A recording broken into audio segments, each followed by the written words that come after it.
که انجمن اجتماعی کرد سوریه نکسه به بالیوز امریکا را لروج آوای کردستان جویا نکسه داخویانی که در آگاهان کوانج بالیوز امریکی را بحثا بن پیکرنه چکدار سر به پیده و در حق نکسه ده کرنه هر وها انجمن کردی گوت کریارین پیده بونه صدما گرتلا دری پیشابور سه مالکا جه آلی خواه بالیوز امریکی تکس کر که ولاتی وی پشتگیری آرامی لنافچه دکه و گوت امریکا کار دکه که دری پیشابور سه مالکا وره فکرن أنا كسر راجنداوي كبلاو كردا وعلي لكوبنا وكيا شاندي أنجمن جختيان لسر بتوكرني بيوندي لقل أمريكا كان كردوه هاوكات ولاية يقرت وكاني أمريكا هاول بو كرنوي دروازي بشابور سيميل كادات بواوي هاتو شوا ساي ببيتوا بتايبتي داخسني كاريگري لسر خلقي رجاوا زياتر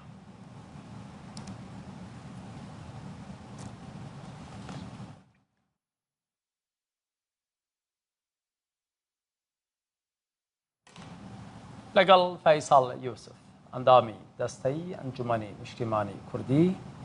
بسر ام ملك اقصى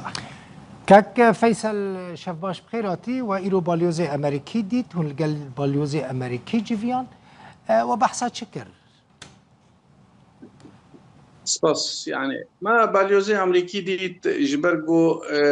وضعك هاد ناب ملدا يعني رحتيك نينا جهر آويدا وضعي آبوري قلك نخوش بويا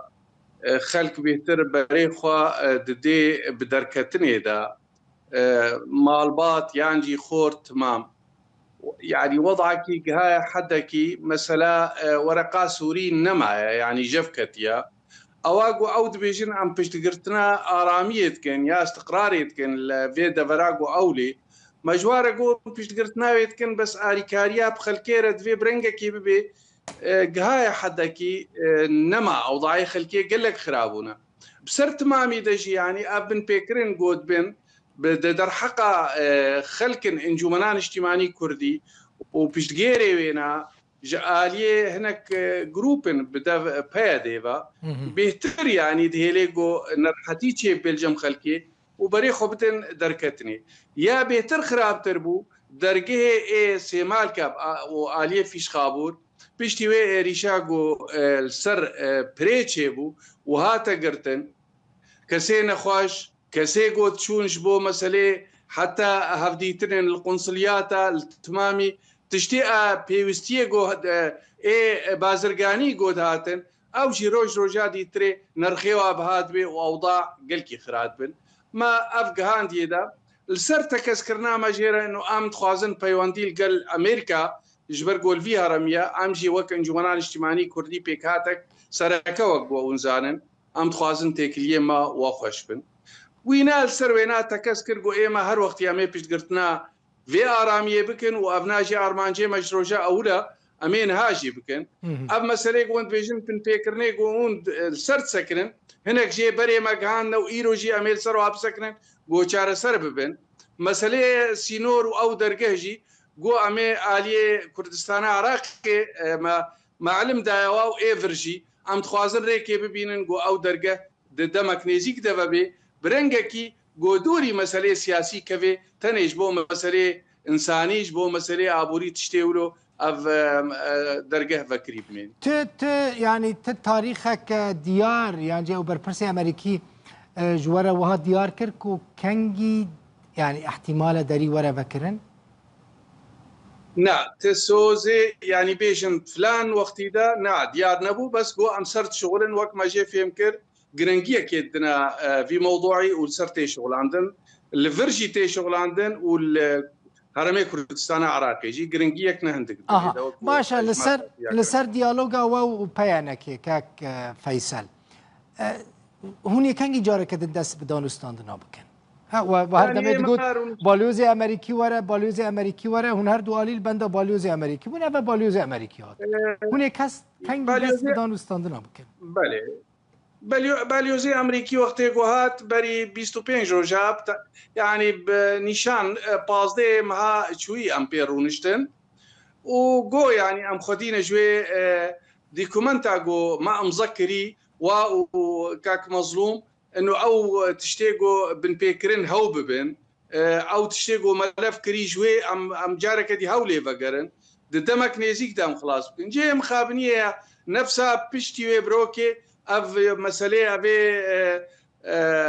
درجه تشيبون قرتن تشيد بي وبن بيكرين حتى مساله رجاء عليه وفيسي هاتن شوطاندن او بن بيكرين نهات مسكنان ايما هر وقت يم امادنا هنگي جي ما جيرا قوت وإيرو جويجي تكسكر قو ام تخوازن ابن بيكرن بين سكناندن قو جارك دي ام كاري خوبا لي استخوازم از بيجم چونا ما إيرو تاني ما دنگي خلقي گاند يدا ابوضاي خرابي قو إيرو خلق تمام جارك دي بري خود دي كوش بري نرحتيك هيا استقرار القصدان بي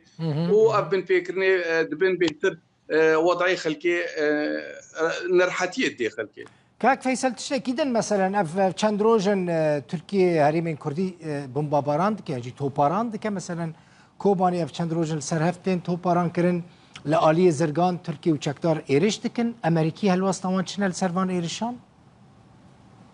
ما جوارا قوت قهداري كر ما قو يعني اف مسألة حتى ما الفيدي ام هرمي ما ام كردن سورينا ام بشكنش مسألة سوري تمامي ام برپیدن چاوا ترک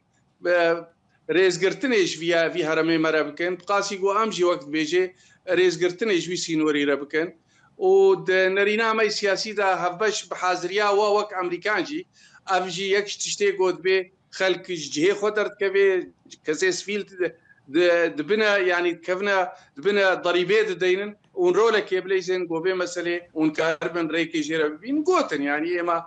محاولة كن في مسألة نل فيالي دبي بيسكن عندن أم خباتك كي دبي مسألة دتكن أمريكي كما بيدنجن الجور نارينته او قوتن عم تشغلن مثلا بيدنجيه يعني فيجا كما دراغاندن اذا اشتغلن لوكي ديتري قوتن عم نافازن قو او شرچه بين سرسينورا ونا ارامي تشيب دكارم بزانبم هوني جاره كدن كنجي مظلوم كوباني او باينه كي ببينه حتى انا تشتك ديار نينا امام امادنا قو افن بيكرن بين سكناندن القوروي يعني شرطك يوايا كاك فيصل يعني تشرط نينن غيري او وثيقاغو امريكيه وقع عندي وكاك مظلوم وقع عندي انه انجومان سربست بيت كاري خدا بن بيكرن بين سكناندن دمك نيزيك دام كاربن بيت انوستاني خلاص كن املف بكن غوري كفتنك تشبي رحتيه بدي خلكي بيك دنجي ام كسينا في دولتي معارضه تمامي رجي بهدوره بشغلن ايما وكن جومان الاجتماعي كردي دوبارتكم ابدا امام جير امادنا بس او وثيقه جيب بي وقو امريكي جي تكست كنسر وقو بري كاك مظلوم جي وقع عندي فيصل يوسف اندامي دستيا سروكتيا انا كسج قام شلومي فان بوي قالك سباس